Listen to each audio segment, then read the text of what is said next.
ब्रज भाषा के तौर पर चलते हैं, ब्रज भाषा की ओर चलते हैं। किस ओर चलते हैं? ब्रज भाषा की ओर, ब्रज भाषा की ओर चलते हैं। यह समझ में आया? यही तो हमने इसको पढ़ा था भाई, यही तो हमने इसको पढ़ा था। चलिए, इसकी उपबोलियां थी पहाड़ ताली और बिजनौरी। पहाड़ ताली और बिजनौरी ये दो उपबोलियां थी। पहाड़ ताली और बिजनौरी ये दो उपबोलियां थी। अब इस किस ओर चलते हैं? अब हम लोग चलते हैं ब्रज भाषा की ओर। किस ओर चलते हैं? ब्रज भाषा की ओर। तो अब आ जाता है आपका सेकंड, ब्रज भाषा। सेकंड डाल दीजिए, ब्रज भाषा। ब्रज भाषा, जो ब्रज भाषा होती है वो साहित्यिक दृष्टि से, जिसमें साहित्यिक रचनाएं लिखी गई हैं, साहित्यिक दृष्टि से हिंदी की अति महत्वपूर्ण बोली, साहित्यिक दृष्टि से हिंदी की अति महत्वपूर्ण बोली, अति महत्वपूर्ण बोली। अधिकतर कृष्ण साहित्य जो है, कृष्ण जी से संबंधित धार्मिक साहित्य है, वो इसी में लिखा गया। इसका केंद्र होता है मथुरा, इसका केंद्र होता है मथुरा, उत्तर प्रदेश का मथुरा। मथुरा के आसपास के क्षेत्रों में ब्रज भाषा बहुत ज्यादा महत्वपूर्ण तौर पर बोली जाती है। आधुनिक काल तक में ब्रज भाषा में साहित्य लिखा जाता रहा। मध्यकाल में तो इसका बहुत ज्यादा विकास हुआ और आधुनिक काल तक इसमें साहित्य है, लेकिन धीरे धीरे इसका स्थान खड़ी बोली ने ले लिया था। इसके अन्य नाम, इसके अति महत्व। अब आ जाता है आपका सेकंड, ब्रज भाषा। सेकंड डाल दीजिए, ब्रज भाषा। ब्रज भाषा, जो ब्रज भाषा होती है वो साहित्यिक दृष्टि से, जिसमें साहित्यिक रचनाएं लिखी गई हैं, साहित्यिक दृष्टि से हिंदी की अति महत्वपूर्ण बोली, साहित्यिक दृष्टि से हिंदी की अति महत्वपूर्ण बोली, अति महत्वपूर्ण बोली। अधिकतर कृष्ण साहित्य जो है, कृष्ण जी से संबंधित धार्मिक साहित्य है, वो इसी में लिखा गया। इसका केंद्र होता है मथुरा, इसका केंद्र होता है मथुरा। अति महत्वपूर्ण बोली। अधिकतर कृष्ण साहित्य जो है, कृष्ण जी से संबंधित धार्मिक साहित्य है, वो इसी में लिखा गया। इसका केंद्र होता है मथुरा, इसका केंद्र होता है मथुरा, उत्तर प्रदेश का मथुरा। मथुरा के आसपास के क्षेत्रों में ब्रज भाषा बहुत ज्यादा महत्वपूर्ण तौर पर बोली जाती है। आधुनिक काल तक में ब्रज भाषा में साहित्य लिखा जाता रहा। मध्यकाल में तो इसका बहुत ज्यादा विकास हुआ और आधुनिक काल तक इसमें साहित्य है, लेकिन धीरे धीरे इसका स्थान खड़ी बोली ने ले लिया था। इसके अन्य नाम, इसके अन्य नामों की बात करें तो अंतर्वेदी, मथुरा से इसका नाम क्या पड़ा? माथुरी, और नाग भाषा भी इसको भी कहते हैं, और बंगाल में इसको ब्रजबुली कहा जाता है। बंगाल में ब्रज भाषा को ब्रजबुली कहा जाता है। बंगाल में ब्रज भाषा को ब्रजबुली कहा जाता है। साहित्यिक दृष्टि से हिंदी कहते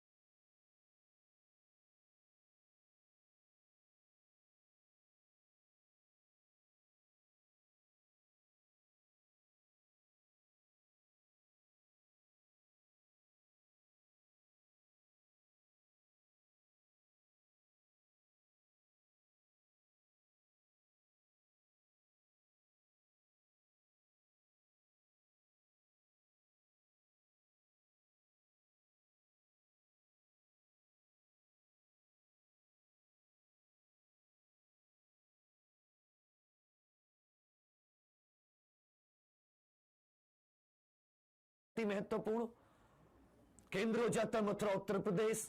अन्य नाम अंतर्वेदी, माथुरी, नाग भाषा या ब्रजबुली। अंतर्वेदी, माथुरी, नाग भाषा या ब्रजबुली, नाग भाषा या ब्रजबुली। इसकी लिख लिया ये बेटा, आप सभी लोग काले, लाल और नीले पेन मतलब बढ़िया से नोट्स तैयार करना, बढ़िया से एकदम। साहित्यिक दृष्टि से हिंदी की अति महत्वपूर्ण, केंद्र मथुरा, अन्य नाम हो जाते अंतर्वेदी, मैथिली और नागभाषा। ब्रज, आप सभी लोग काले, लाल और नीले पेन, मतलब बढ़िया से नोट्स तैयार करना, बढ़िया से एकदम। साहित्यिक दृष्टि से हिंदी की अति महत्वपूर्ण, केंद्र मथुरा, अन्य नाम हो जाते अंतर्वेदी, मैथिली और नागभाषा। ब्रजबुली इसको बंगाल में कहा जाता है, ब्रजबुली इसको बंगाल में कहा जाता है।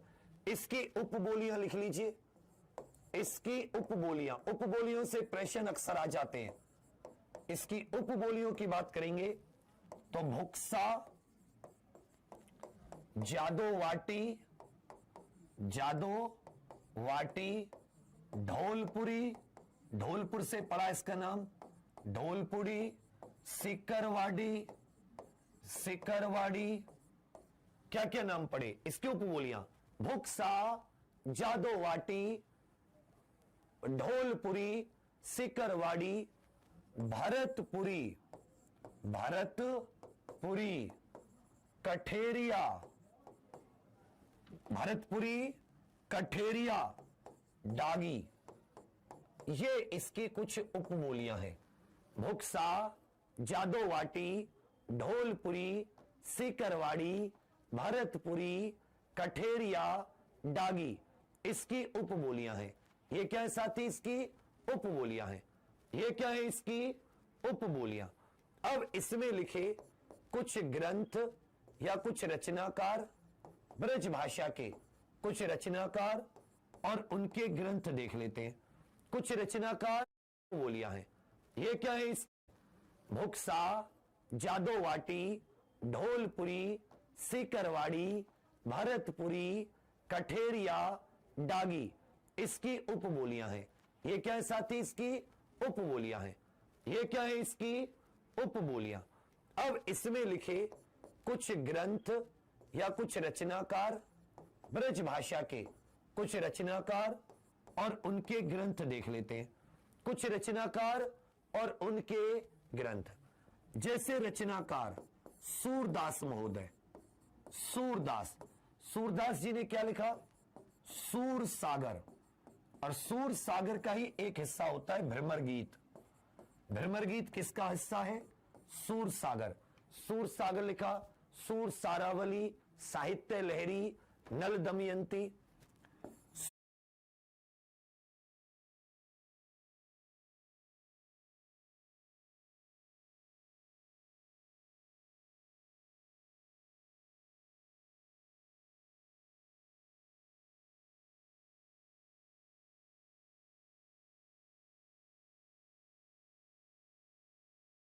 सूर सागर, साहित्य लहरी, सूर सारावली, सारावली, नल दमयंती, नल दमयंती, ये सारी पुस्तक ब्रज भाषा में रचित है। और ब्रज भाषा के प्रमुख कवि के तौर पर किनका नाम आता है? सूरदास जी का आता है।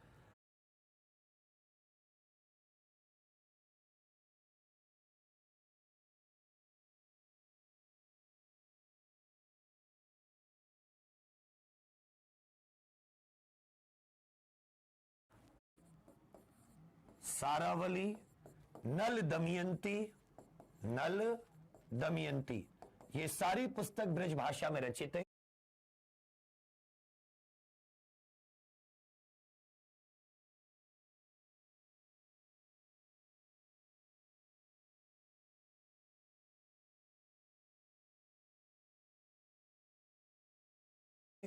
और ब्रज भाषा के प्रमुख कवि के तौर पर किनका नाम आता है?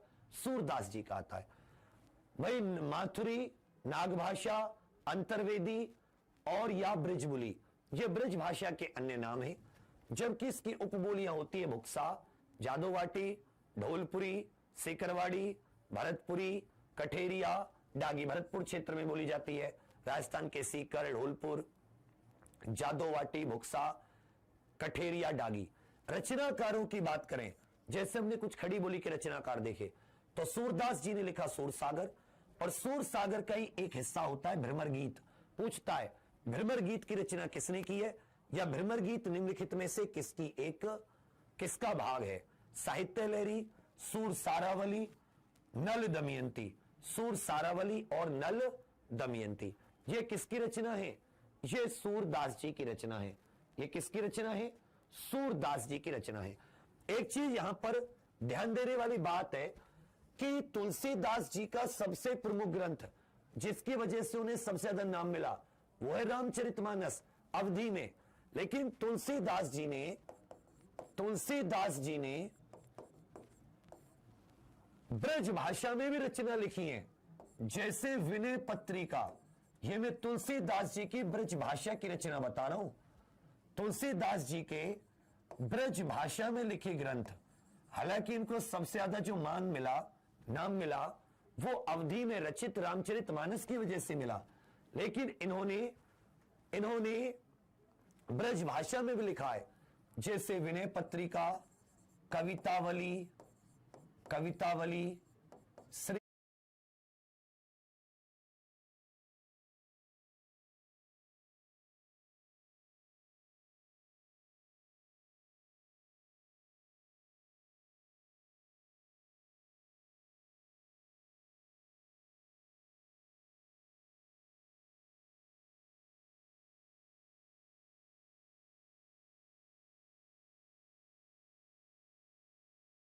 कृष्ण लीला रचित रामचरित विनय पत्रिका।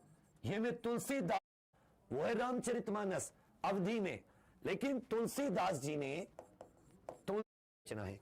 एक चीज यहां पर ध्यान देने वाली बात है कि तुलसीदास जी का सबसे प्रमुख ग्रंथ जिसकी वजह से उन्हें सबसे ज्यादा नाम मिला वो है रामचरितमानस अवधि में। लेकिन तुलसीदास जी ने ब्रज भाषा में भी रचना लिखी है, जैसे विनय पत्रिका। यह मैं तुलसीदास जी की ब्रज भाषा की रचना बता रहा हूं।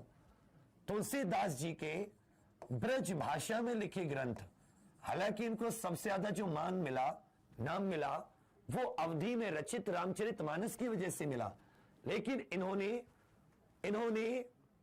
ब्रज भाषा में भी लिखा है, जैसे विनय पत्रिका, कवितावली,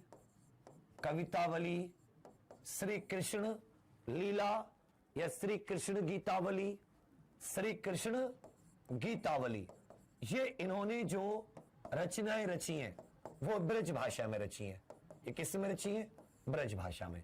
विनय पत्रिका, कवितावली, श्री कृष्ण गीतावली। एक कवि हुए रसखान। एक कवि कौन हुए? रसखान। रसखान ने अपने लिखे मदनाष्टक। इनकी एक पुस्तक इसी में आई, मदनाष्टक। श्रृंगार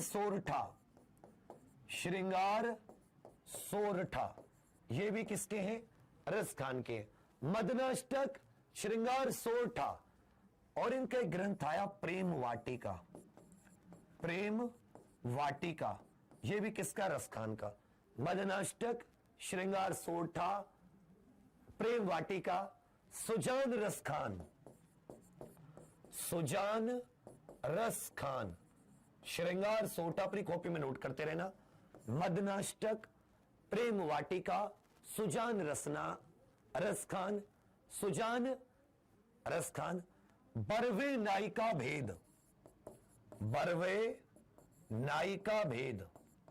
बरवे नायिका भेद, ये भी इनकी रचना है। मदनाष्टक, श्रृंगार सोरठा, प्रेम वाटिका, सुजान रसखान, बरवे नायिका भेद। फिर से लिखिए, मदनाष्टक, श्रृंगार सोरठा, प्रेम वाटिका, सुजान रसखान, बरवे नायिका भेद। सुजान रसखान और बरवे नायिका भेद। चौथे अगर हम रचनाकार की बात करें तो आ जाते केशवदास। क्या जाते?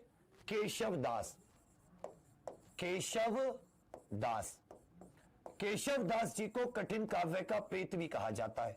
इनका एक उपनाम है, इनको कठिन काव्य का प्रेत कहा जाता है। इनकी जो काव्य की भाषा है उसे समझना बहुत ही कठिन है। इनके लिख लीजिए, रसिक प्रिया इनका एक उपनाम है। इनको कठिन काव्य का प्रेत कहा जाता है। इनकी जो काव्य की भाषा है,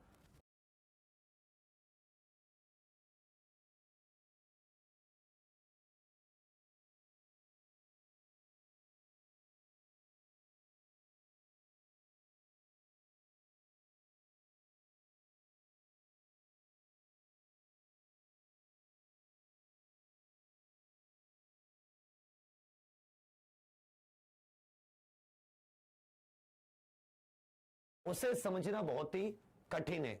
इनके लिख लीजिए, रसिक प्रिया, रसिक प्रिया। चौथे अगर हम रचनाकार की बात करें तो आ जाते केशव दास। क्या आ जाते? केशव दास। केशव दास। केशव दास जी को कठिन काव्य का प्रेत भी कहा जाता है। इनका एक उपनाम है। इनको कठिन काव्य का प्रेत कहा जाता है। इनकी जो काव्य की भाषा है उसे समझना बहुत ही कठिन है। इनके लिख लीजिए, रसिक प्रिया, रसिक प्रिया, कवि प्रिया, रसिक प्रिया, कवि प्रिया। इनके ग्रंथ लिख लीजिए बच्चा, रसिक प्रिया, कवि प्रिया, रामचंद्रिका। रसिक प्रिया, कवि प्रिया, रामचंद्रिका। ये किसके? केशव दास के हैं। ये किसके? केशव दास के। विज्ञान गीता मोस्ट इंपॉर्टेंट किताब है, स्टार लगा लेना। विज्ञान गीता, जहांगीर जस चंद्रिका, जहांगीर जस चंद्रिका, जहांगीर जस चंद्रिका। क्या क्या लिखा? रसिक प्रिया केशवदास, रासलीला केशव कृष्ण जी, कवि प्रिया रामचंद्रिका, रामकृष्ण से भी याद कर सकते हो, विज्ञान गीता भगवान गीता केशवदास कृष्ण जी, जहांगीर जस चंद्रिका, जहांगीर जस चंद्रिका, रतन बावनी, रतन बावनी। ये इनके कुछ प्रमुख ग्रंथ हैं ब्रज भाषा में रचित। रसिक प्रिया, कवि प्रिया, रामचंद्रिका, विज्ञान गीता, जहांगीर जस चंद्रिका, रतन बावनी। रसिक प्रिया, कवि प्रिया, विज्ञान गीता, रतन बावनी, रामचंद्रिका, जहांगीर जस चंद्रिका। क्लियर है भैया? क्लियर है? इसी तरह एक व्यक्ति हुए बिहारी जी। बिहारी जी ने ब्रज भाषा में ही अपनी बिहारी सतसई की रचना की है। किसकी रचना की है? बिहारी सतसई की रचना। किसकी रचना की है? बिहारी सतसी की रचना की है। आगे आ जाते घनानंद। घनानंद नाम के एक प्रमुख कवि हुए। ये श्रृंगार काल में रीति मुक्त कवि हैं। ये श्रृंगार काल के रीति मुक्त कवि हैं। एक श्रृंगार काल या एक रीति काल होता है। क्या होता है? रीति कवि हुए। ये श्रृंगार काल में रीति मुक्त की रचना। किसकी रचना की है? बिहारी सतसी की रचना की है। आगे आ जाते घनानंद। घनानंद नाम के एक प्रमुख कवि हुए। ये श्रृंगार काल में रीति मुक्त कवि हैं। ये श्रृंगार काल के रीति मुक्त कवि हैं। आगे आ जाते घनानंद। घनानंद नाम के एक प्रमुख कवि हुए। ये श्रृंगार काल में रीति मुक्त कवि हैं। ये श्रृंगार काल के रीति मुक्त कवि हैं। एक श्रृंगार काल या एक रीति काल होता है। क्या होता है? रीति काल। साहित्य के काल है रीति काल।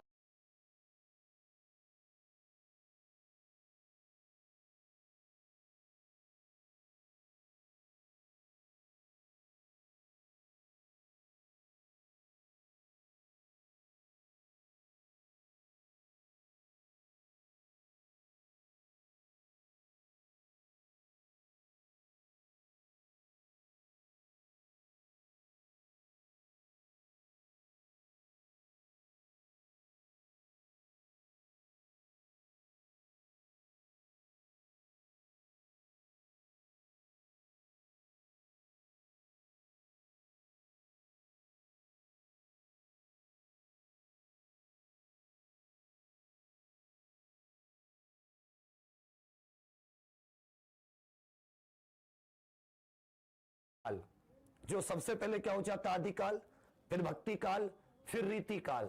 कवि हैं, एक श्रृंगार काल या एक रीति काल होता है। क्या होता है? रीति काल। साहित्य के काल है रीति काल, जो सबसे पहले क्या हो जाता है आदिकाल, फिर भक्ति काल, फिर रीति काल, तब आता है आधुनिक काल। फिर क्या आता है? आधुनिक। अरे लिखवाया ना तुम्हें, आवरा का डावरा कभी मैंने पढ़ाई हो तो हिंदी आपने पढ़ी हो यूट्यूब वगैरह पे मुझसे। ये होता है आदिकाल, ये भक्ति काल, ये रीति काल। तो रीति काल में 3 तरह के कवि होते हैं, रीति मुक्त, रीतिबद्ध और एक और होते रीति सिद्ध। तो घनंद कैसे कवि हैं? रीति मुक्त कवि हैं। कौन से समय के? रीति काल के या श्रृंगार काल के? रीति काल के या श्रृंगार काल के। सुजान हित, इन्होंने किताब लिखी सुजान हित, सुजान सागर, सुजान हित, सुजान सागर, सुजान हित, सुजान सागर और विरह लीला। सुजान हित, सुजान सागर और विरह लीला घनानंद जी ने लिखी। सुजान हित, सुजान सागर और विरह लीला। सुजान हित, सुजान सागर और विरह लीला। फिर से देख लीजिए एक बार फिर से, ब्रज भाषा के अग्रणी रचनाकारों की बात कर रहा हूं। सबसे पहले सूरदास जी, सूर सागर, भ्रमर गीत इसी का हिस्सा है। साहित्य लहरी, सूर सारावली, नल दमयंती।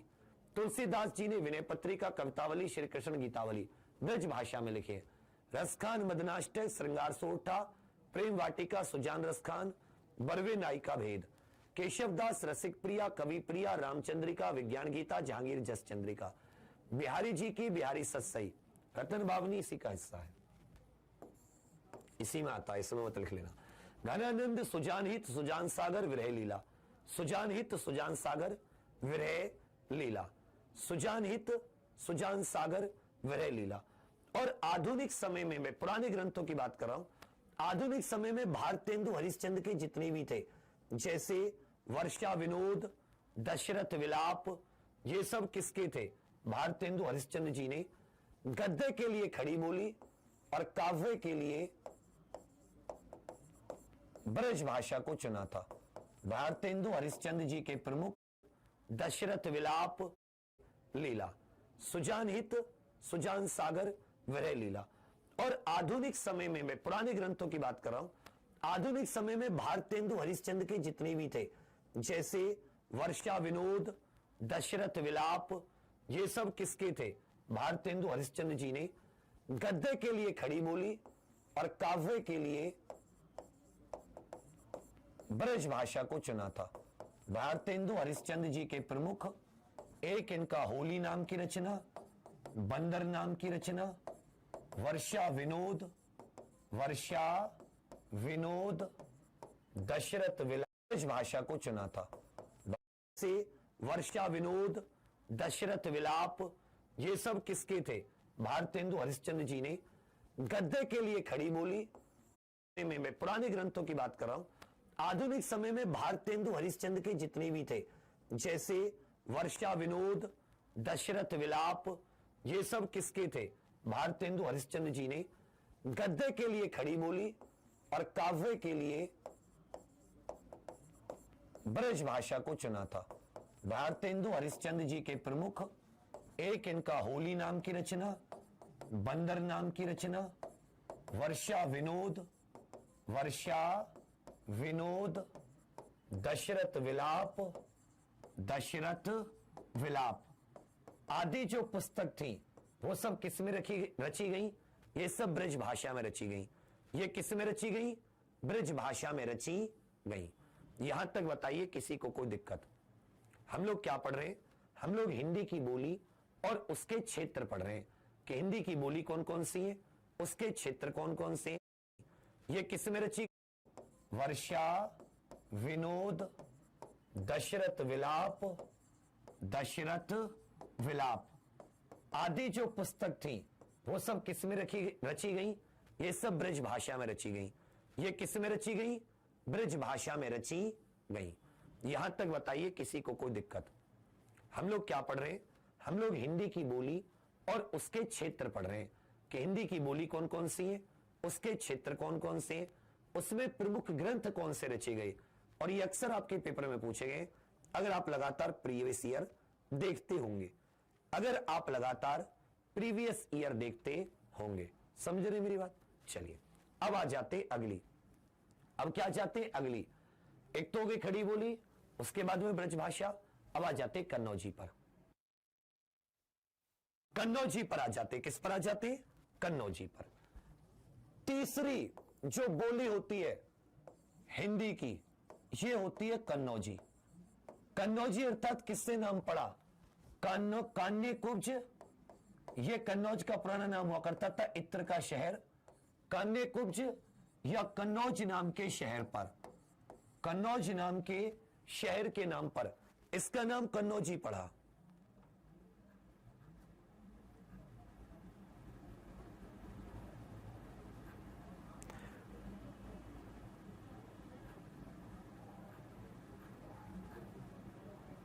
बेटी याद तो तुम्हें करना पड़ेगा, ये हिंदी है, ऐसे नहीं चलेगा।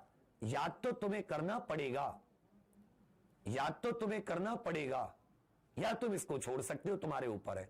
और जितने लोग तुम नंबर दे दे के ऐड करा रहे हो ना, इन सबका नंबर लो, इनको ब्लॉक करवाओ। ये पहले ग्रुप्स का हिस्सा है बनने, ऐसा ही तो उनके खुदा बनेंगे, ऐसा ही तो उनके बस की है नहीं, इनको पहले उसमें कीजिए। चलिए बिल्कुल सही। इसका केंद्र क्या हो जाता है, इसका केंद्र क्या हो जाता है, फर्रुखाबाद। इसका केंद्र क्या हो जाता है, फर्रुखाबाद। इतनी आसानी से बार बार लिख के पढ़ा रहा हूं, फिर भी आप में से कुछ लोग हैं कि तेज पढ़ा रहे हो, तो भाई फिर तो मैं तो बस ऐसे बोलूं फर्रुखाबाद। कैसे व्यक्ति हो तुम, कैसे ऐसे बनोगे ऐसे हैं। कन्नौज, कान्य कुब्ज या कन्नौज तो उनके बस की। कुब्ज जो बोली होती है हिंदी की, एक तो हो गई खड़ी बोली, उसके बाद में ब्रजभाषा। अब आ जाते कन्नौजी पर। कन्नौजी पर आ जाते, किस पर आ जाते, कन्नौजी पर। तीसरी जो बोली होती है हिंदी की, ये होती है कन्नौजी। कन्नौजी अर्थात किससे नाम पड़ा, कान्य कुब्ज। ये कन्नौज का पुराना नाम हुआ करता था इत्र का शहर, कान्य कुब्ज या कन्नौज नाम के शहर पर, कन्नौज नाम के शहर के नाम पर इसका नाम कन्नौजी पड़ा।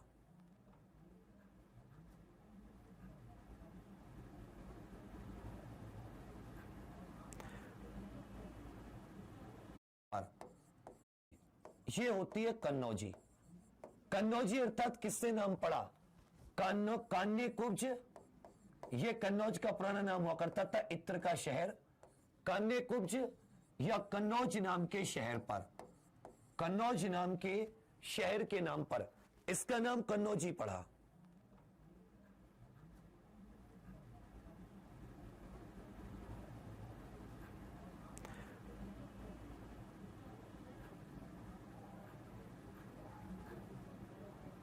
बेटी याद तो तुम्हें करना पड़ेगा, ये हिंदी है, ऐसे नहीं चलेगा।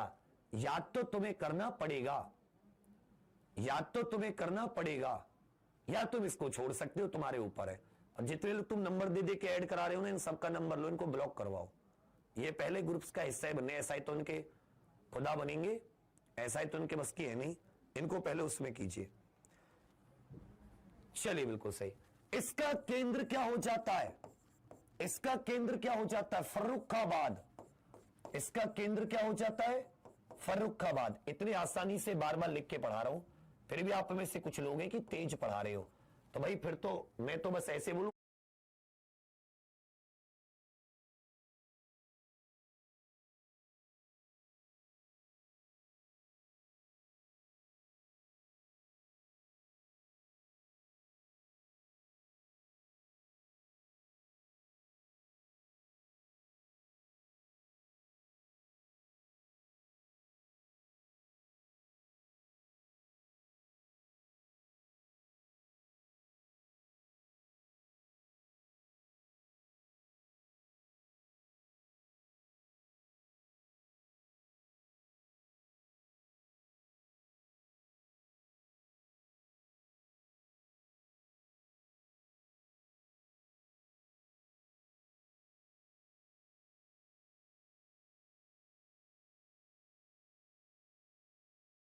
फर्रुखाबाद।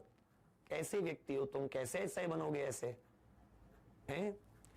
कन्नौज, कान्यकुब्ज या कन्नौज के नाम पर इसका नाम कन्नौजी पड़ा है, इसका नाम कन्नौजी पड़ा है।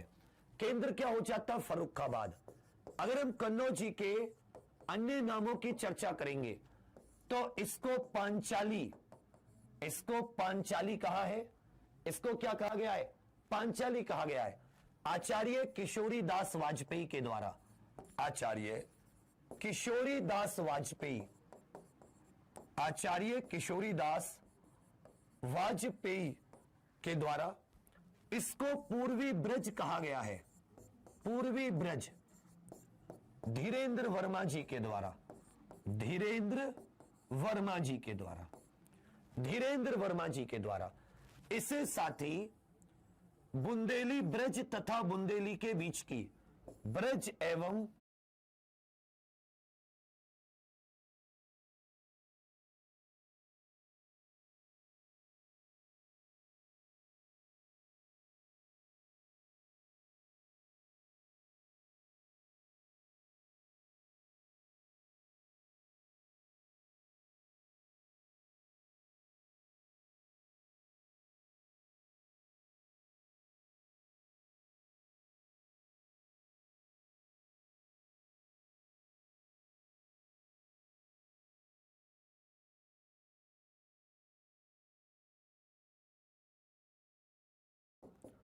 धीरेन्द्र वर्मा जी के द्वारा, धीरेन्द्र वर्मा जी के द्वारा, धीरेन्द्र वर्मा जी के द्वारा। इससे साथ ही बुंदेली ब्रज तथा बुंदेली के बीच की ब्रज एवं बुंदेली के बीच की कड़ी भी कहते हैं। ब्रज एवं बुंदेली के मध्य की कड़ी भी इसको कहा जाता है। बीच की या मध्य की कड़ी भी कहा जाता है, कहा जाता है वर्मा जी के द्वारा, धीरेन्द्र वर्मा जी के द्वारा। इसे के द्वारा पांचाली कहा गया है आचार्य किशोरी दास वाजपेयी के द्वारा। आचार्य किशोरी दास वाजपेयी, आचार्य किशोरी दास वाजपेयी के द्वारा इसको पूर्वी ब्रज कहा गया है। पूर्वी ब्रज धीरेन्द्र वर्मा जी के द्वारा, धीरेन्द्र वर्मा जी के द्वारा, धीरेन्द्र वर्मा जी के द्वारा। इससे साथ ही बुंदेली ब्रज तथा बुंदेली के बीच की ब्रज एवं बुंदेली के बीच की कड़ी भी कहते हैं। ब्रज एवं बुंदेली के मध्य की कड़ी भी इसको कहा जाता है। बीच की या मध्य की कड़ी भी कहा जाता है, कहा जाता है कि ये दोनों के बीच में संधि कराती है या संधि स्थली भी कहते हैं। ब्रज एवं बुंदेली के बीच की संधि स्थली, ब्रज और बुंदेली के बीच की क्या हो जाती है? कन्नौजी संधि स्थली हो जाती है, जहां पर इन दोनों की संधि होती है। संधि स्थली या इसे इसलिए मैंने क्या कहा? बीच की या मध्य की कड़ी भी कहा जाता है। केंद्र हो जाता है फर्रुखाबाद, कान्यकुब्ज या कन्नौज के नाम पर। अन्य नाम हो जाते, पांचाली नाम कहा आचार्य किशोरी दास वाजपेयी ने, और पूर्वी ब्रज नाम कहा इसका डॉक्टर धीरेन्द्र वर्मा ने। किसने कहा? डॉक्टर धीरेन्द्र वर्मा ने। चलिए इसकी उपबोलियां लिख लेते हैं। अन्य नाम हो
इन दोनों की यह संधि स्थली भी कहते हैं।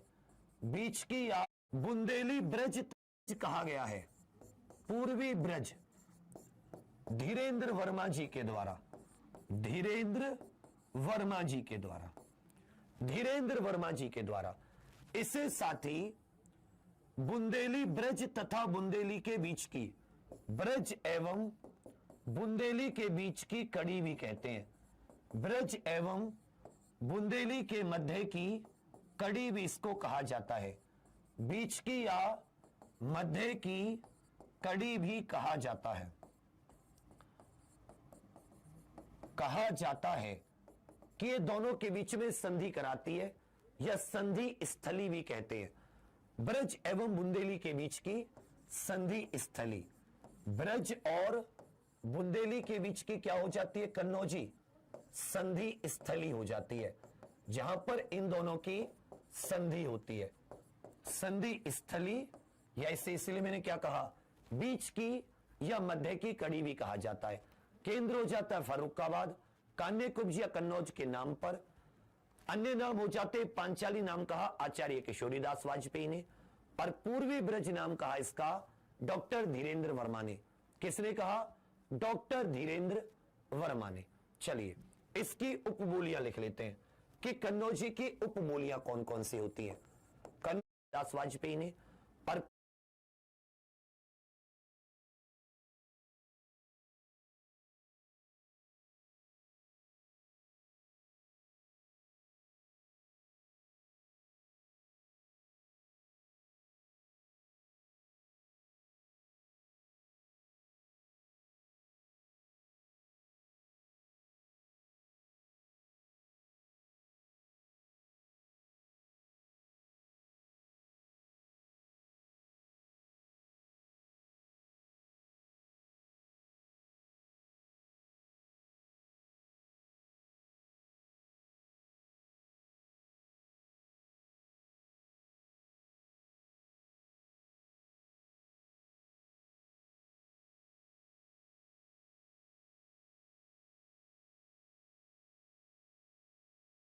पूर्वी ब्रज नाम कहा इसका डॉक्टर धीरेन्द्र वर्मा ने।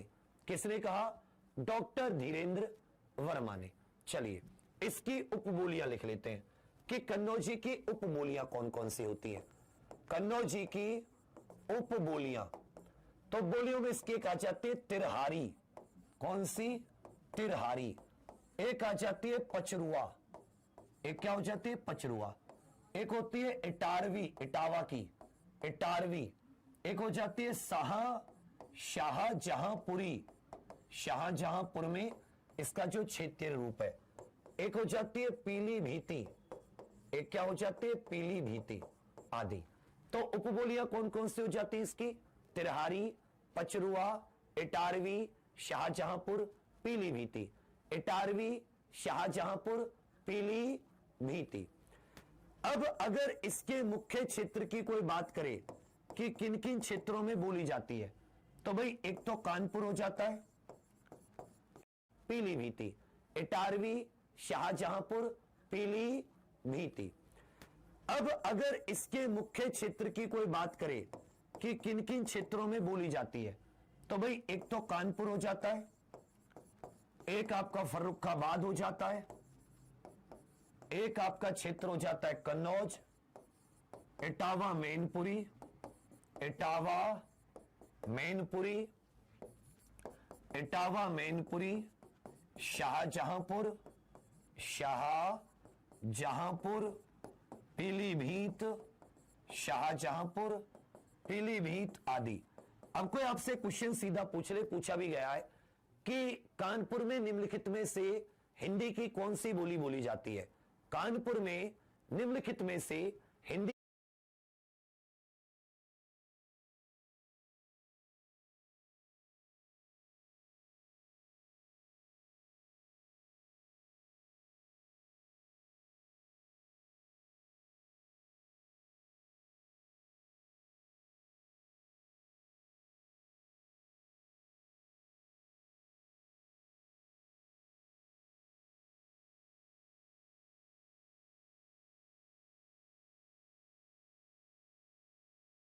की कौन, शाहजहांपुर, पीलीभीत आदि। अब कोई आपसे क्वेश्चन सीधा पूछ ले, पूछा भी गया है कि कानपुर में निम्नलिखित में से हिंदी की कौन सी बोली बोली जाती है, कानपुर में निम्नलिखित में से हिंदी की कौन सी बोली बोली जाती है, तो आप क्या बोलोगे कि कन्नौजी बोली जाती है। कानपुर में कौन सी बोली जाती है, कन्नौजी बोली जाती है। कानपुर में कौन सी बोली जाती है, कन्नौजी बोली जाती है। कौन सी बोली जाती है, कन्नौजी बोली जाती है। बताइए, बिल्कुल सही। औरैया तक भी कह सकते हो, कानपुर, फर्रुखाबाद, कन्नौज, इटावा, औरैया, मैनपुरी। लो औरैया भी लिख देते हैं, औरैया, मैनपुरी, शाहजहांपुर, पीलीभीती। इसके उपबोलियां क्या हो जाती है, तिरहारी, पचरुआ, इटारवी, शाहजहांपुरी, पीलीभीती। शाहजहांपुरी, पीलीभीती। यहां तक कोई दिक्कत, यहां तक कोई दिक्कत, यहां तक कोई दिक्कत, यहां तक कोई दिक्कत। चलिए अब आ जाती है चौथी, बुंदेली। किसके बारे में बात करते हैं, बुंदेली के बारे में बात करते हैं, बुंदेली की बात करते हैं। बुंदेली अर्थात बुंदेल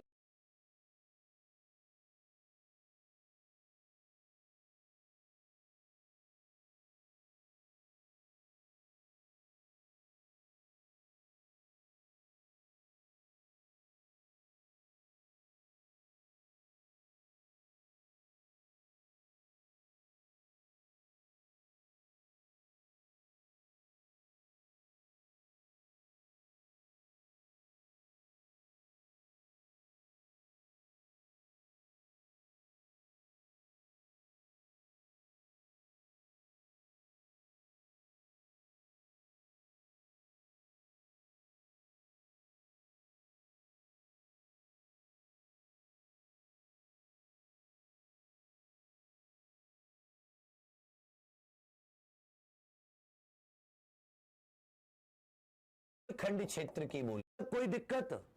चलिए अब आ जाती है चौथी, बुंदेली। किसके बारे में बात करते हैं, बुंदेली के बारे में बात करते हैं, बुंदेली की बात करते हैं। बुंदेली अर्थात बुंदेलखंड क्षेत्र की बोली। इसका केंद्र क्या हो जाता है, बुंदेलखंड, जिसमें आपका महोबा जिला आता है, जिसमें आपका चित्रकूट जिला आता है, जिसमें आपका हमीरपुर जिला आता है। इसमें कौन सा आता है, हमीरपुर, महोबा, चित्रकूट, हमीरपुर। इसी में आपका झांसी जिला भी आता है, झांसी आदि जिले। इनकी जो बोली होती है ये कौन सी है, बुंदेली। इनकी बोली कौन सी है, बुंदेली। बुंदेली को बुंदेलखंडी भी कह देते हैं क्योंकि ये प्रमुख रूप से बुंदेलखंड की है। किसकी है, बुंदेलखंड की। हाँ, उरई, जालौन, बांदा ये इसी में आते। उरई और औरैया अलग अलग हैं। उरई, जालौन, बांदा आदि ये भी लिख लीजिए। ये सारे क्षेत्र किसके हैं, बुंदेलखंड के क्षेत्र हैं। किसके, बुंदेलखंड के। ललितपुर, ललितपुर भी, झांसी ललितपुर भी कह सकते हो। उसके बाद में इसके लगते हुए जो मध्य प्रदेश के क्षेत्र जैसे मुरैना, जैसे ग्वालियर, जैसे ओरछा, इन सब में भी बुंदेलखंडी ही बोली जाती है, बुंदेली ही बोली जाती है, बुंदेली ही बोली जाती है। इसकी उपबोलियां देखें कि मध्य प्रदेश आदि ये भी लिख लीजिए। झांसी जिला भी, जिसमें आपके बारे में बात करते हैं, बुंदेली की बात करते हैं। बुंदेली अर्थात बुंदेलखंड क्षेत्र की बोली। इसका केंद्र क्या हो जाता है, बुंदेलखंड, जिसमें आपका महोबा जिला आता है, जिसमें आपका चित्रकूट जिला आता है, जिसमें आपका हमीरपुर जिला आता है। इसमें कौन सा आता है, हमीरपुर, महोबा, चित्रकूट, हमीरपुर। इसी में आपका झांसी जिला भी आता है, झांसी आदि जिले। इनकी जो बोली होती है ये कौन सी है, बुंदेली। इनकी बोली कौन सी है, बुंदेली। बुंदेली को बुंदेलखंडी भी कह देते हैं क्योंकि ये प्रमुख रूप से बुंदेलखंड की है। किसकी है, बुंदेलखंड की। हाँ, उरई, जालौन, बांदा ये इसी में आते। उरई और औरैया अलग अलग हैं। उरई, जालौन, बांदा आदि ये भी लिख लीजिए। ये सारे क्षेत्र किसके हैं? बुंदेलखंड के क्षेत्र हैं। किसके? बुंदेलखंड के। ललितपुर, ललितपुर भी, झांसी ललितपुर भी कह सकते हो। उसके बाद में इसके लगते हुए जो मध्य प्रदेश के क्षेत्र जैसे मुरैना, जैसे ग्वालियर, जैसे ओरछा, इन सब में भी बुंदेलखंडी ही बोली जाती है, बुंदेली ही बोली जाती है, बुंदेली ही बोली जाती है। इसकी उपबोलियां देखें कि इसकी उपबोलियां कौन कौन सी होगी? उपबोलियां तो इसकी एक सबसे प्रमुख उपबोली स्टाइल लगा लेना, बनाफरी। कौन सी है? बनाफरी। बनाफरी इसकी सबसे महत्वपूर्ण बोली है। बनाफरी इसकी सबसे महत्वपूर्ण बोली है, सबसे महत्वपूर्ण। खटोला, खटोला भी इसकी एक बोली है। कुंडारी, भदावरी आदि, ये इसके कुछ उपबोलियां हैं, जिनमें सबसे महत्वपूर्ण उपबोली कौन सी है? सबसे महत्वपूर्ण है बनाफरी। क्यों? क्योंकि एक रचना है जिसका नाम है आल्हा खंड, आला उदल की वीरता की कहानी। आला खंड की रचना कौन सी है? सबसे महत्वपूर्ण है बनाफरी। क्यों? क्योंकि एक रचना है जिसका नाम है आल्हा खंड, आला उदल की वीरता की कहानी। आला खंड की रचना जगनिक नाम के कवि ने की है। किसने की है? क्यों? कुंडारी, भदावरी आदि, ये इसके कुछ उपबोलियां हैं, जिनमें सबसे महत्वपूर्ण उपबोली कौन सी है? सबसे महत्वपूर्ण है बनाफरी। क्यों? क्योंकि एक रचना है जिसका नाम है आल्हा खंड, आला उदल की वीरता की कहानी। आला खंड की रचना जगनिक नाम के कवि ने की है। किसने की है? जगनिक ने। बनाफरी उपबोली में, बनाफरी उपबोली में इसकी रचना हुई है, और यह आपके पेपर में भी आ चुका है कि बनाफरी किसकी उपबोली है। बनाफरी में एक रचना। इसी तरह इसमें इसुरी के फाग, एक इसुरी नाम के कवि थे, बुंदेलता की कहानी। आला खंड की रचना बोली कौन सी है? सबसे महत्वपूर्ण है बनाफरी। क्यों? क्योंकि एक रचना है जिसका नाम है आल्हा खंड, आला उदल की वीरता की कहानी। आला खंड की रचना जगनिक नाम के कवि ने की है। किसने की है? जगनिक ने। बनाफरी उपबोली में, बनाफरी उपबोली में इसकी रचना हुई है, और यह आपके पेपर में भी आ चुका है कि बनाफरी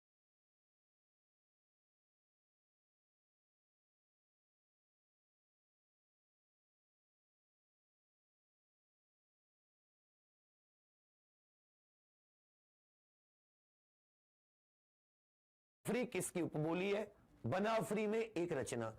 इसी तरह इसमें इसुरी के फाग, एक इसुरी नाम के कवि थे, बुंदेलखंड में कुछ गीत चलते, लोकगीत, इसुरी के फाग। तो इसुरी के फाग की जो रचना है वो इसुरी कवि ने की है। वो भी किसमें की है? बुंदेली में की है। किसमें की है बच्चा? बुंदेली में की है। समझ रहे मेरी बात? तो बुंदेली बुंदेलखंड के प्रमुख क्षेत्रों में महोबा, चित्रकूट, हमीरपुर, झांसी, ललितपुर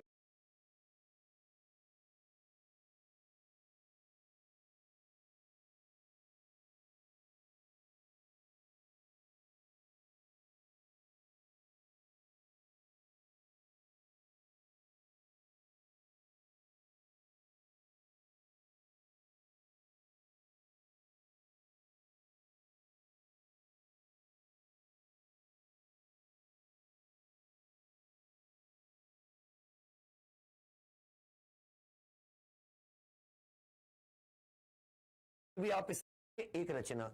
इसी तरह इसमें इसुरी के फाग, एक इसुरी नाम के कवि थे, बुंदेलखंड में कुछ गीत चलते, लोकगीत, इसुरी के फाग। तो इसुरी के फाग की जो रचना है वो इसुरी कवि ने की है। वो भी किसमें की है? बुंदेली में की है। किसमें की है बच्चा? बुंदेली में की है। समझ रहे मेरी बात?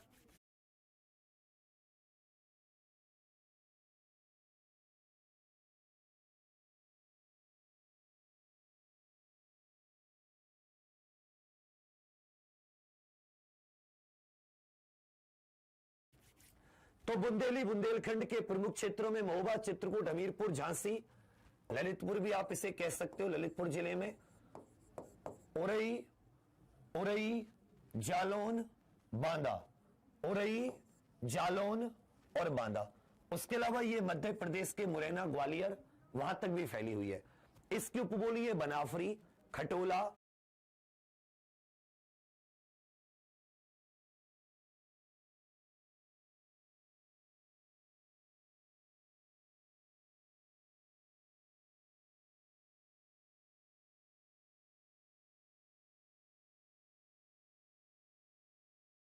कुंडारी, भदावरी। आला खंड जिसकी रचना किसने की? जगनिक ने। यह बनाफरी उपबोली में रचित है। और इसुरी के फाग, ये बुंदेलखंड में लोकगीत हैं जो बहुत चर्चित हैं, उनकी रचना इसुरी कवि ने बुंदेली में की है। किसने की है? इसुरी कवि ने बुंदेली में की है। यह चीज समझ रहे हैं आप लोग? चलिए,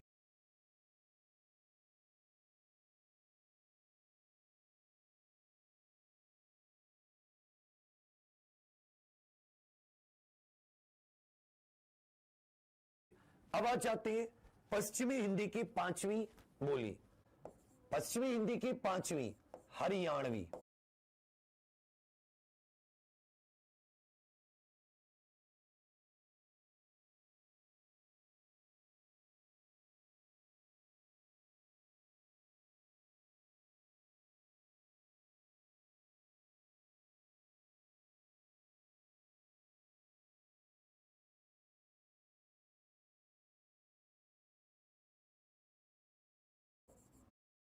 की है, बुंदेली में की है। खंड आला उदल की वीरता की कहानी, आला खंड की रचना जगनिक नाम के कवि ने की है। किसने की है? जगनिक ने। बनाफरी उपबोली में, बनाफरी उपबोली में इसकी रचना हुई है। और यह आपके पेपर में भी आ चुका है कि बनाफरी किसकी उपबोली है। बनाफरी में एक रचना। इसी तरह इसमें इसुरी के फाग, एक इसुरी नाम के कवि थे। बुंदेलखंड में कुछ गीत चलते हैं, लोकगीत, इसुरी के फाग। तो इसुरी के फाग की जो रचना है वो इसुरी कवि ने की है। वो भी किसमें की है? बुंदेली में की है। किसमें की है बच्चा? बुंदेली में की है। समझ रहे मेरी बात? तो बुंदेली बुंदेलखंड के प्रमुख क्षेत्रों में महोबा, चित्रकूट, हमीरपुर, झांसी, ललितपुर भी आप इसे कह सकते हो, ललितपुर जिले में उरई, उरई, जालौन, बांदा, उरई, जालौन और बांदा। उसके अलावा यह मध्य प्रदेश के मुरैना, ग्वालियर वहां तक भी फैली हुई है। इसकी उपबोली है बनाफरी, खटोला, कुंडारी, भदावरी। आला खंड जिसकी रचना किसने की? जगनिक ने। यह बनाफरी उपबोली में रचित है। और इसुरी के फाग, ये बुंदेलखंड में लोकगीत हैं जो बहुत चर्चित हैं, उनकी रचना इसुरी कवि ने बुंदेली में की है। किसने की है? इसुरी कवि ने बुंदेली में की है। यह चीज समझ रहे हैं आप लोग? चलिए, अब आ जाते हैं पश्चिमी हिंदी की पांचवी बोली।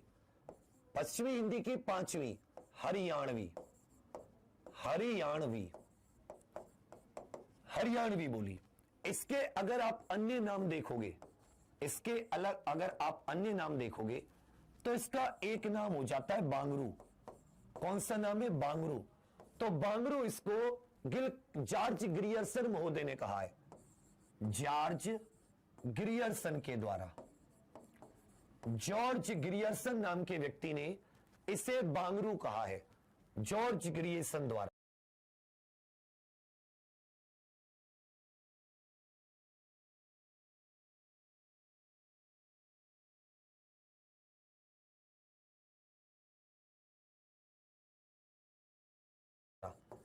इसका एक नाम देशवाली भी हो जाता है। इसका एक नाम देशवाली भी हो जाता है।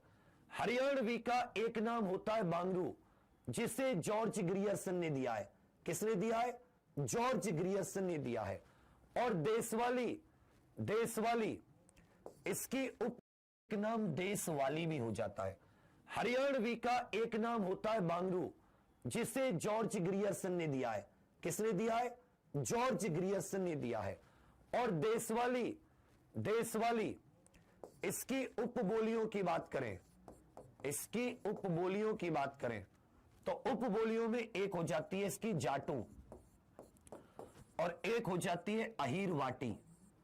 अहीरवाटी डॉक्टर नानक चंद कहते हैं, डॉक्टर नानक चंद के अनुसार डॉक्टर नानक चंद कहते हैं कि अहीरवाटी हरियाणवी की एक उपबोली है।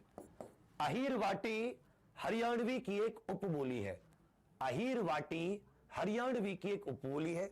हरियाणा के जो करनाल आदि क्षेत्र होता है, करनाल, रोहतक, पानीपत, हिसार, जिंद, बहादुरगढ़, दादरी, महेंद्रगढ़, नारनौल, रेवाड़ी, ये सारे के सारे, तो करनाल, हिसार, रोहतक, जिंद आदि क्षेत्रों में हरियाणवी बोली जाती है। अन्य नाम बांगरू, जॉर्ज गिडरसन के द्वारा देशवाली। उपबोलियों में देखोगे जाटू और अहीरवाटी। अहीरवाटी को हरियाणवी की उपबोली कौन बताते हैं? डॉक्टर नानक चंद महोदय बताते हैं। कौन बताते हैं? डॉक्टर नानक चंद महोदय। अब देख लेते हूं कि आपको थोड़ा बहुत आता। देशवाली उपबोली अर्नोल की एक उप अहीरवाटी डॉक्टर नानक चंद कहते हैं, डॉक्टर नानक चंद के अनुसार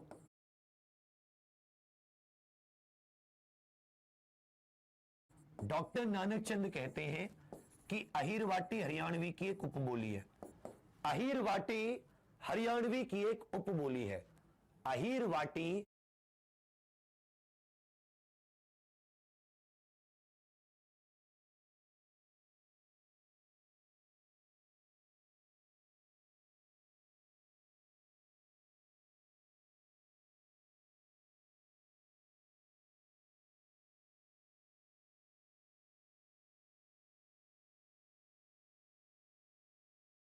हरियाणवी की एक उपबोली है। हरियाणा के जो करनाल आदि क्षेत्र होता है, करनाल, रोहतक, पानीपत, हिसार, जिंद, बहादुरगढ़, दादरी, महेंद्रगढ़, नारनौल, हरियाणवी की एक उपबोली है। अहीरवाटी हरियाणवी की एक उपबोली है। हरियाणा के जो करनाल आदि क्षेत्र होता है, करनाल, रोहतक, पानीपत, हिसार, जिंद, बहादुरगढ़, दादरी, महेंद्रगढ़, नारनौल, रेवाड़ी, ये सारे के सारे, तो करनाल, हिसार, रोहतक, जिंद आदि क्षेत्रों में हरियाणवी बोली जाती है। अन्य नाम बांगरू, जॉर्ज गिडरसन के द्वारा देशवाली।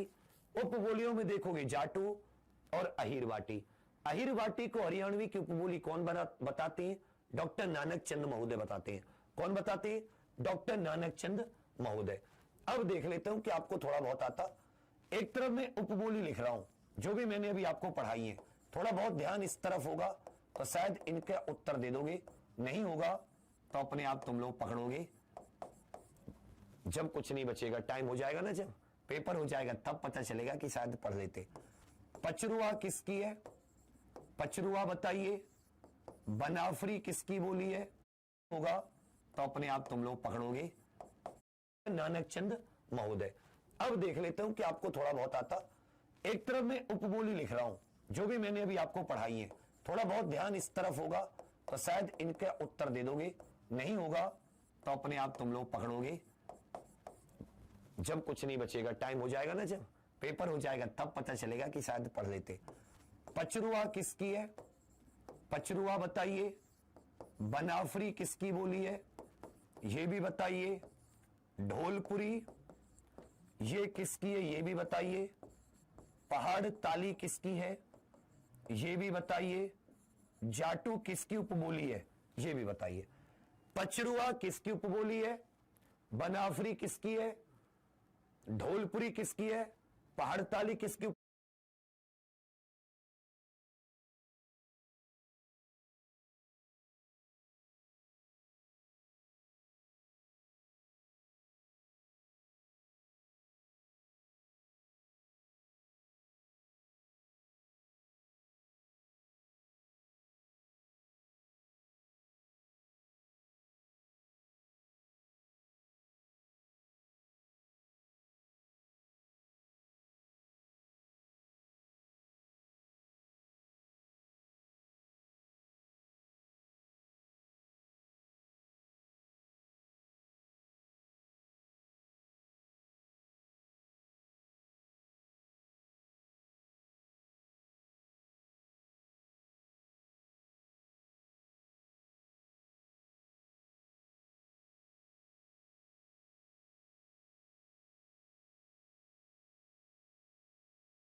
उपबोली है, जाटो किसकी है? 1 2 3 4 5 ये उपबोलियां और दूसरी तरफ बोली है। मुझे पता है कि अगर तुम 10-15 हजार हो तो तुम 10-15 हजारों में कुछ ऐसे बच्चे जिनका ईमान, जिनकी जमीर, जिनके अंदर की आत्मा से वो तैयारी कर रहे हैं। तुम लोग सोच रहे हो तुम एड एड खेल रहे हो, तुम्हारा जीवन नष्ट है, ऐसे बने रहोगे। चुप कुछ लोग नोट्स बना रहे होंगे, भेजते रहते हैं मेरे पास, बढ़िया 2-2 3-3 पेन लेकर।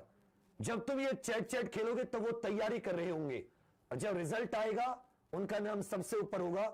एक भी बच्चा मुझे नहीं मिलता है चैट चैट जो खेलता है, आज तक एक भी बच्चा नहीं मिला कि मैं ये सब काम करता था, मेरा एग्जाम निकल गया, आज तक।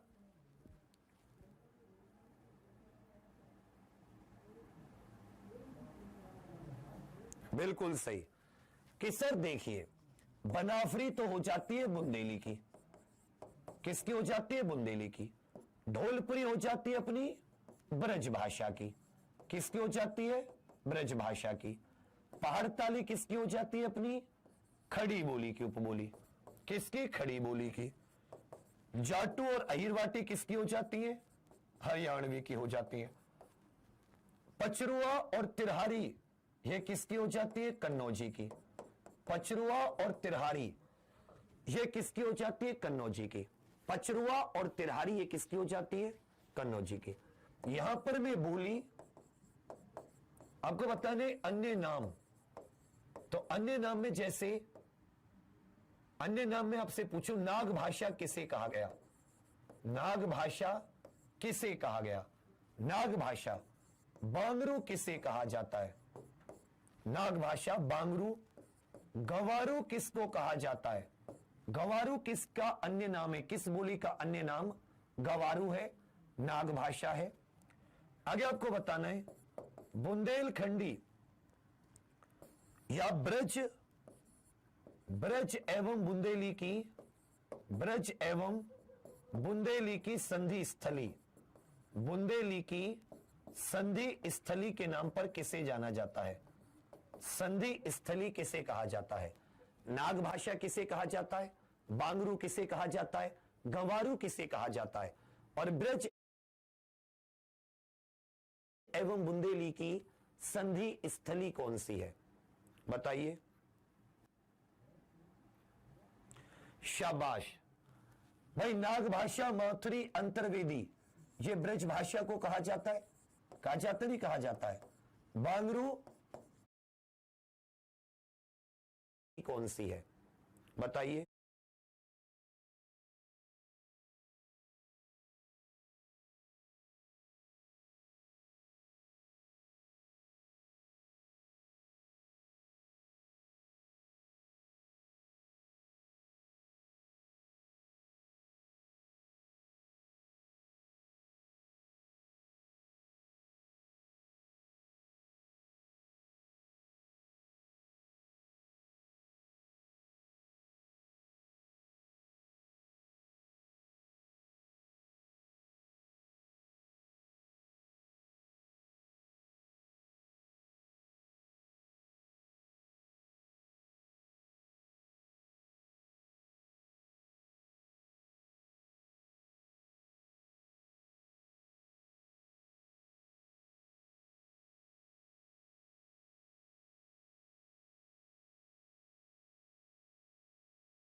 शाबाश भाई। नाग भाषा, मौथरी, अंतर्वेदी ये ब्रज भाषा को कहा जाता है, कहा जाता नहीं कहा जाता है?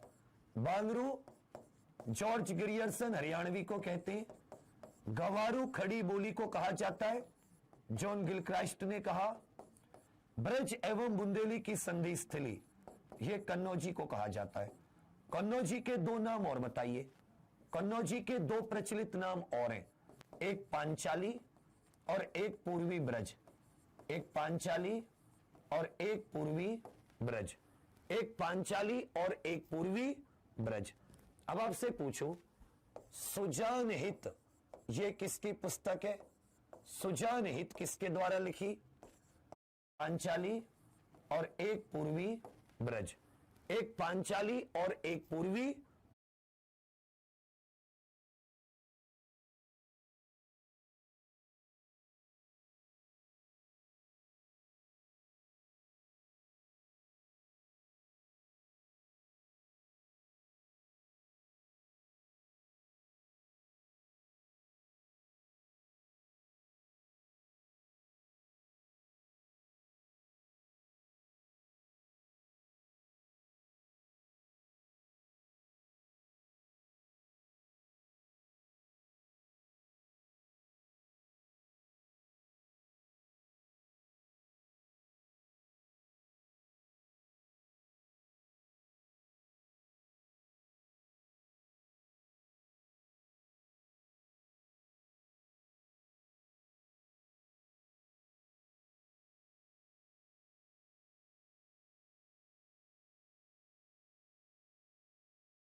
ब्रज।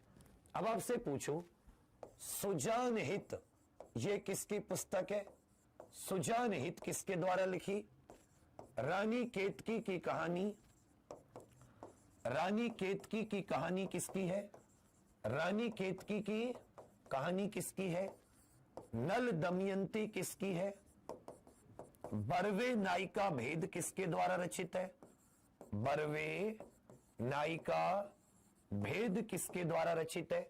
सुजान हित, रानी केतकी की कहानी, नल दमयंती, बरवे नायिका भेद, रामचंद्रिका, रामचंद्रिका, भिरमर गीत, भिरमर गीत बताइए किसके द्वारा रचित है?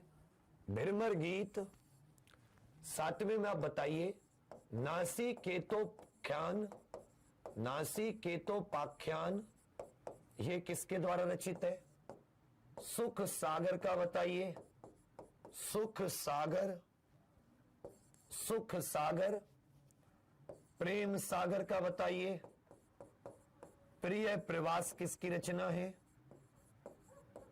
होली और बंदर ये किसकी रचना है? होली और बंदर किसकी रचना है? प्रजा हितैषी अखबार किसका था? प्रजा हितैषी अखबार ये किसके द्वारा निकाला जाता था? तुम सोचते हो ना कि पढ़ाई बेकार जाएगी, तुम्हारी लंका लगेगी, तुम आओ अभी मार्केट में। तुम जैसे हो ना जो चैट चैट खेलते हैं, तुम्हारे लिए ही इतना कंपटीशन है।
बताइए।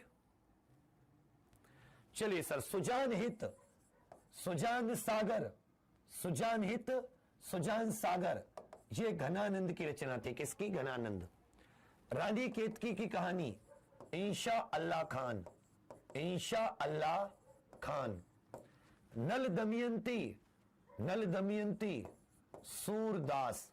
बरवे नायिका भेद, रस खान। इंशा अल्लाह खान, इंशा अल्लाह खान। नल दमयंती, नल दमयंती, सूरदास। बरवे नायिका भेद, रस खान। बरवे नायिका भेद, रस खान। रामचंद्रिका, केशव दास, रामचंद्रिका केशव दास। भ्रमर गीत, सूरदास, सूर सागर का हिस्सा है। नासिकेतो पाख्यान, सदल मिश्र, सदल मिश्र। सुख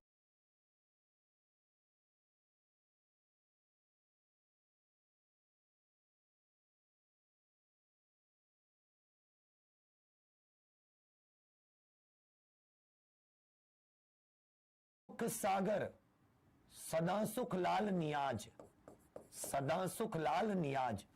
प्रेम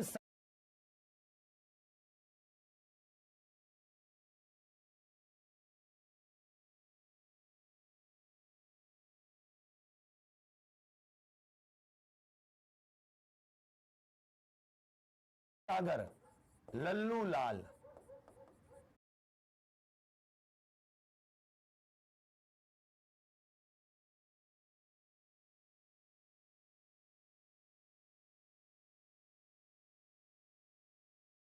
प्रिय प्रवास, अयोध्या सिंह उपाध्याय अरिहौद।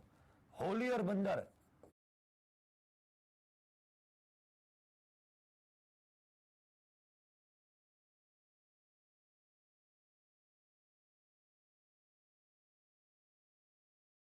भारतेंदु हरिश्चंद्र जी की। सदा सुख लाल नियाज, प्रेम सागर, लल्लू लाल। प्रिय प्रवास, अयोध्या सिंह उपाध्याय अरिहौद।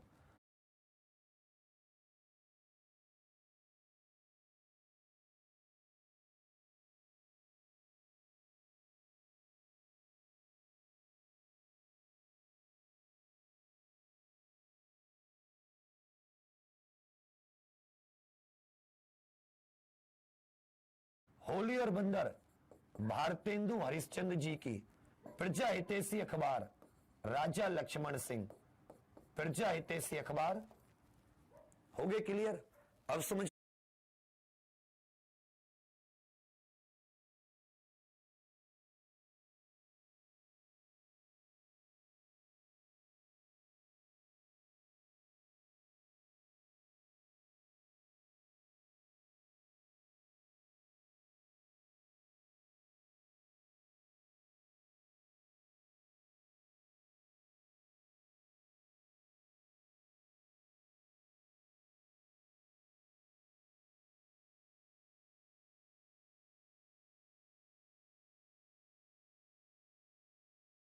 में आया कि क्लास क्यों इंपॉर्टेंट होती है। नेक्स्ट दिखा, मतलब बिल्कुल ताजी, इसमें पुरानी। क्लियर हुआ ये चैप्टर? अभी हमने हिंदी की खड़ी बोलियों के, हिंदी की बोलियों और उसके क्षेत्र में पश्चिमी हिंदी उपभाषा वर्ग को पढ़ा। अब कल हम लोग नेक्स्ट दिखा, मतलब बिल्कुल ताजी, इसमें पुरानी। क्लियर हुआ ये चैप्टर? अभी हमने हिंदी की खड़ी बोलियों के, हिंदी की बोलियों और उसके क्षेत्र में पश्चिमी हिंदी उपभाषा वर्ग को पढ़ा। क्यों इंपॉर्टेंट होती है। नेक्स्ट दिखा, मतलब बिल्कुल ताजी, इसमें पुरानी। क्लियर हुआ ये चैप्टर? अभी हमने हिंदी की खड़ी बोलियों के, हिंदी की बोलियों और उसके क्षेत्र में पश्चिमी हिंदी उपभाषा वर्ग को पढ़ा। अब कल हम लोग पूर्वी हिंदी, बिहारी हिंदी, राजस्थानी हिंदी, पहाड़ी हिंदी, चारों के क्षेत्रों को पढ़ लेंगे। चारों के क्षेत्रों को पढ़ लेंगे, फिर हम लोग अगले चैप्टर पर पहुंच जाएंगे, संविधान में भाषाएं, या हिंदी का संविधान में क्या वजूद है। उसके बाद में हिंदी के प्रचार प्रसार से संबंधित ये आपकी कुछ संस्थाएं, फिर ये चैप्टर खत्म। और फिर उसके बाद में आपका व्याकरण शुरू। 100 वर्ष। उसके बाद में हिंदी के प्रचार प्रसार से संबंधित चारों के क्षेत्रों को पढ़ लेंगे, चारों के क्षेत्रों को पढ़ लेंगे। फिर हम लोग अगले चैप्टर पर पहुंच जाएंगे, संविधान में भाषाएं या हिंदी का संविधान में क्या वजूद है। उसके बाद में हिंदी के प्रचार प्रसार से संबंधित ये आपकी कुछ संस्थाएं, फिर ये चैप्टर खत्म और फिर उसके बाद में आपका व्याकरण शुरू। 100 वर्ष से हम लोग व्याकरण पर पहुंच जाएंगे। क्लियर हुआ? क्लियर हुआ? क्वेश्चन भी किस तरीके से पूछेगा, ये किसी किताब में आपको इतना नहीं मिलेगा। आपको बस बेस बनाने की कोशिश थी। एसआई के लेवल थोड़ा सा ऊपर होता है, थोड़ा सा मैं वो सोचा कि क्यों ना आपको थोड़ा अच्छे लेवल की इस बार करा के चले। तो आप सभी लोग इसको अच्छे से पढ़िएगा और कल हम लोग काफी आगे होंगे और परसों भी, और सोमवार से हम लोग व्याकरण हर हाल में शुरू करेंगे, चाहे कुछ भी हो। चलिए फिर, thank you, all the best, जय हिंद, जिंदाबाद।